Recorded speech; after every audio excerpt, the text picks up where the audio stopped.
Hey everyone, it's your nurse Gladys at A Nurse to Follow. Thanks for joining this session again if you're a returning subscriber. If you're a first timer, please do not forget to hit on that subscribe button. Do not forget to like, share, and comment down below. Also, hit on the notification bell.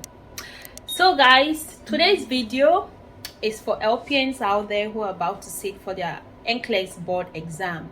So if you're an LPN student who is about to go for LPN board exam, then this video is for you. If you're a friend to a friend who is about to sit for this exam, I advise you stay and watch or share with your friend. If you're a relative to any LPN student who is about to sit for the NCLEX PN exam, this video is for you too. So I'd advise that you go grab you a pen, a paper, and write down every bit of this very important subject areas that I'm about to share with you right now, and some very crucial examples that will help you a great deal.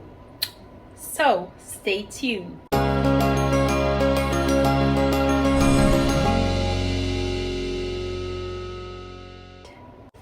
Welcome back, guys. So like I said before, I'll be sharing with you some fertile NCLEX subject areas that hardly miss. Okay, so this is based on my experience and attestations from other students who have sat for this same exam. Okay, so I'm not limiting you to just these subject areas. Do not say Gladys said I should focus on these subject areas only to get my exam. No, you can read all you can, cover as many subject areas as you can cover, and just have these ones at the back of your mind. Okay, just take this as a plus, and do not limit yourself to only the subject areas. Please, you will be putting yourself at risk for failure if you do that. So like I said again, this is based on my own experience, and I'll be giving you some examples which I could recall, and I had to put some of them down. Okay, as you can see, I have a piece of paper with me.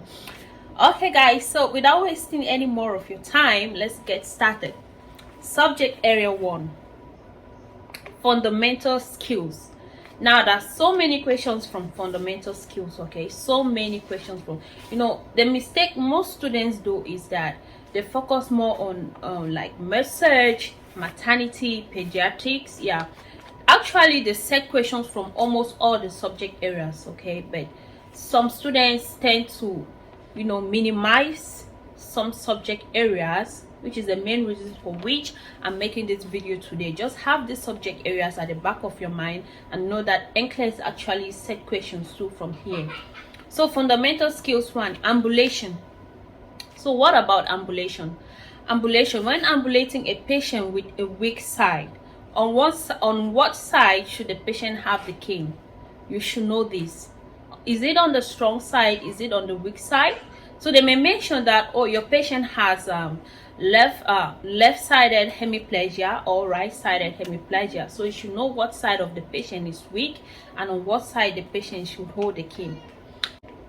Still about ambulation, you should know all the point gates. Okay, you should know the 2-point gate, know the 3-point gate, know the 4-point gate, know the swing to gate and the swing through gate.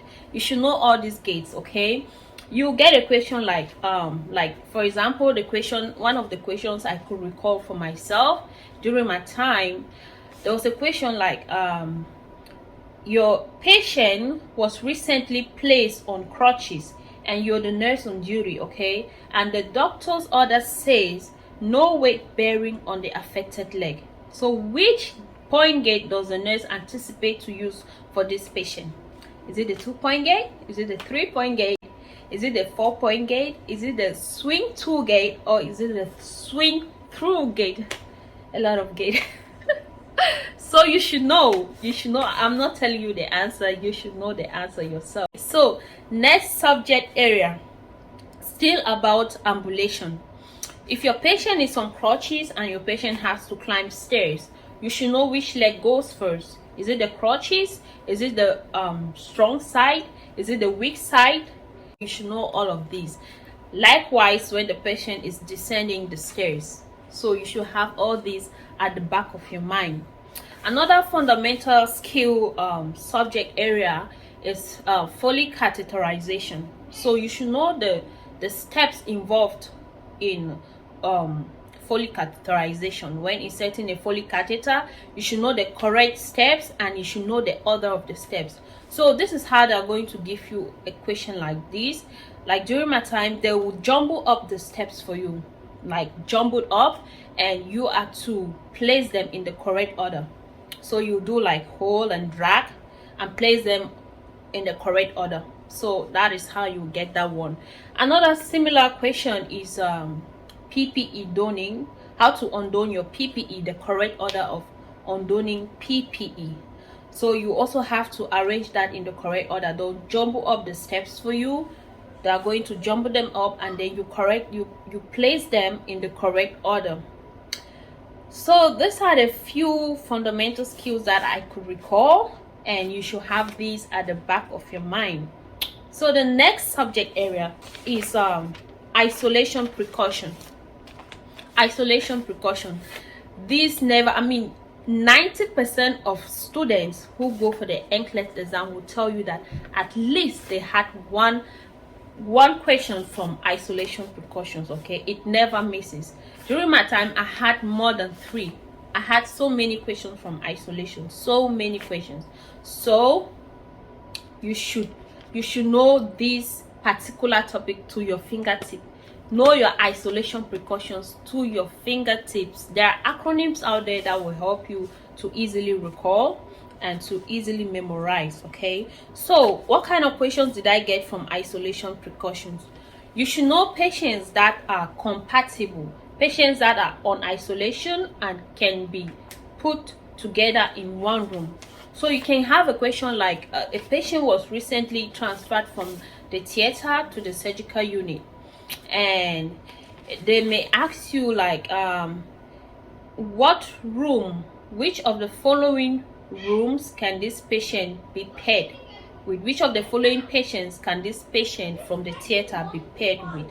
Okay, so the secret here is that patients who are suffering from a disease that have the same causative agents can likely be put into the same room, can likely be placed in the same room. Okay, so you cannot put a patient from the theater in the same room with a patient with C. diff or MISA, or with a patient with tuberculosis. Okay, that will not work. That would definitely be a fail.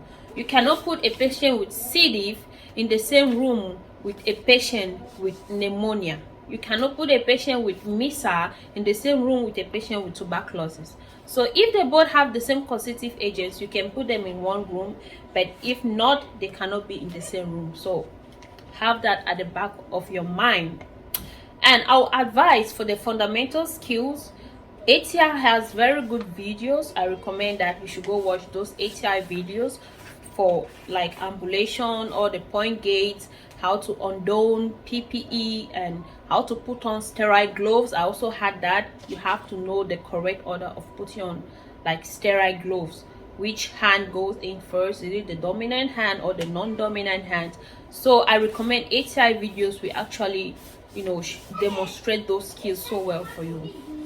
So still about isolation precaution, what else can they set from here? So you should know what isolation equipment to put on for different isolation precaution cases. Okay, for example, tuberculosis, you should know that one hardly misses. Okay, you will likely get tuberculosis. You should know what isolation precaution equipments to put on, what PPE to put on. Okay, is it a mask? Is it gloves? Is it gown?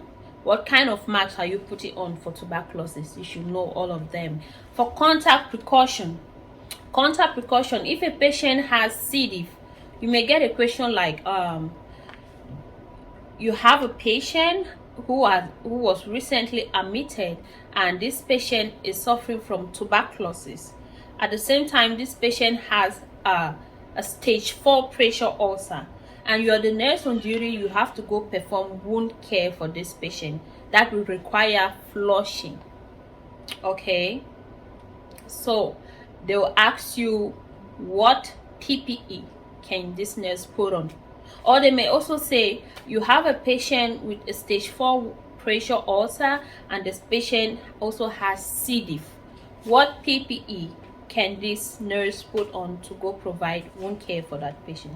So you should know that if you have to do flushing of any wound, you should have a face shield on. So our next subject area is legal and ethical issues.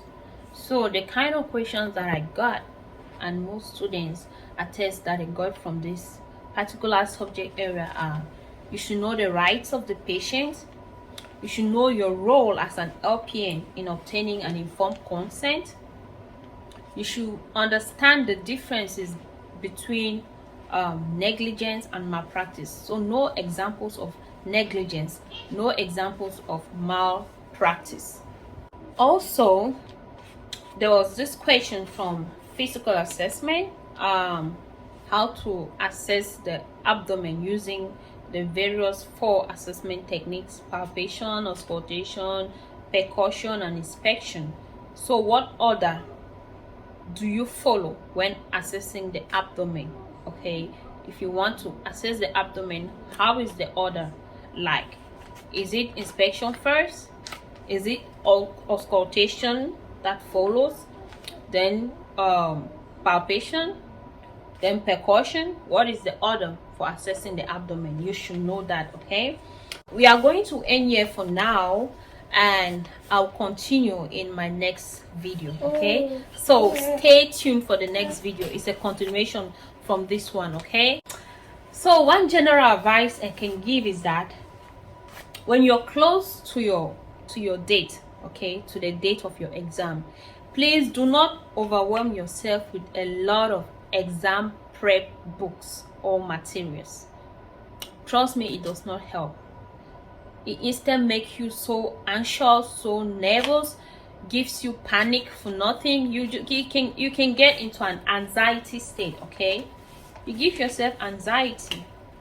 So 1 or 2 prep material is just enough. During my time, I only use the UWorld. I always recommend UWorld. UWorld is one of the best. When I say it's the best, I mean it. From my experience, and others too can attest to that, UWorld is one of the best. You will even see questions from UWorld that will come during the NCLEX, like almost word to word. UWorld is so nice. So do not overwhelm yourself with UWorld, ATI, Saunders, Kaplan, Hesse, all of this. You just get so confused. You have divided attention. At the end of the day, you cannot put together all what you've learned, or you cannot really process the material in your mind. Okay, so that is not healthy for you. It's not healthy for your exam. So I advise you limit yourself only to 1 or 2 at most, and UWorld should be one of them. Okay, UWorld is so nice. It's not this is not sponsored, it's based on my experience. UWorld is perfect, if I should put it that way. It helped me so well, and it has helped so many out there too. So I hope this video was helpful. Please do not forget to share to that friend of yours who is a nursing student. Even if that friend is not, even if you're not yet prepared to take the exam now, it will definitely help you in future. So please share, comment down below. Do not forget to like too. So for RNs, I'm having something cooking too for you. Okay, so just stay tuned to this channel, and bye.